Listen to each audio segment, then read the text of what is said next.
Whenever a victory was achieved in the battle against falsehood, it was always accompanied by the power and impact of prayer, fueled by fervent faith.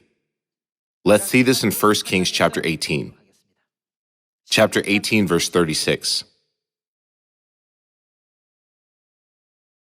At the time of sacrifice, the prophet Elijah stepped forward and prayed, "Lord, the God of Abraham, Isaac, and Israel, let it be known today that you are God in Israel, and that I am your servant, and have done all these things at your command.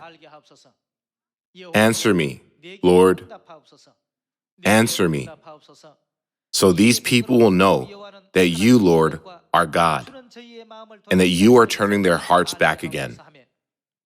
After praying earnestly, verse 38, then the fire of the Lord fell and burned up the sacrifice, the wood, the stones, and the soil, and also licked up the water in the trench.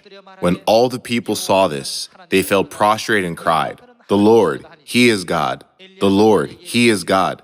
Then Elijah commanded them, "Seize the prophets of Baal. Don't let anyone get away." They seized them, and Elijah had them brought down to the Kishon Valley and slaughtered there. The 850 false prophets who worship Baal, and Elijah, the true prophet serving God, proposed, "Let's see who the true living God is," by saying, "Let's sacrifice an animal, build an altar for the burnt offering, and confirm the true God as the one who answers with fire." And they all prayed accordingly. The false prophets prayed to their gods in their way, and Elijah earnestly prayed to God in his way. Ultimately, God Jehovah, whom Elijah served, answered his prayer. The truth that God is true was proven through prayers. The reason the prophet Daniel entered the lion's den and didn't become the lion's prey, overcoming all difficulties, was due to the work of prayers that originated from faith in God. Just as Elijah proved that God is the true God through prayers, and just as Daniel was saved through the power of prayers in difficult situations, I earnestly hope that such works will happen to us in this age. Let's take a look at Matthew chapter 7, verse 7.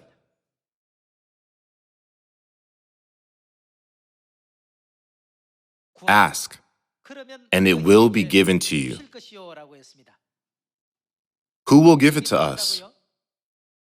God has said that He will surely give us what we ask for. If God says He will give it, we can believe it. Then, what actions must we take for it to be given to us? We must be the ones who ask and seek. Sitting still without asking for anything and thinking God knows everything and will give it to us automatically is not acceptable. Certainly, the Bible also says, "Ask and it will be given to you. Seek and you will find." Asking is our part, and seeking is also our part. The result thereafter is God's part to fulfill them. Ask, and it will be given to you. Seek, and you will find. Knock, and the door will be opened to you. For everyone who asks, receives. Since it is written, "For everyone who asks," it means that everyone who asks will receive. Then, if we consider this inversely, what does it imply for those who do not ask? They will not receive. The one who seeks finds, and to the one who knocks, the door will be opened. Which of you, if your son asks for bread, will give him a stone? Or if he asks for a fish, will give him a snake? If you then, though you are evil, know how to give good gifts to your children, how much more will your Father in heaven give good gifts to those who ask Him? How much more will your Heavenly Father give good things to those who ask Him? When we earnestly pray according to God's will, with faith, how dearly will He regard the sincerity of our prayers from above? He answers all. You must believe this fact. However, one thing that must be made clear is that it is our role to ask, to seek, and to knock. This depends on us. When we do this, such things will occur.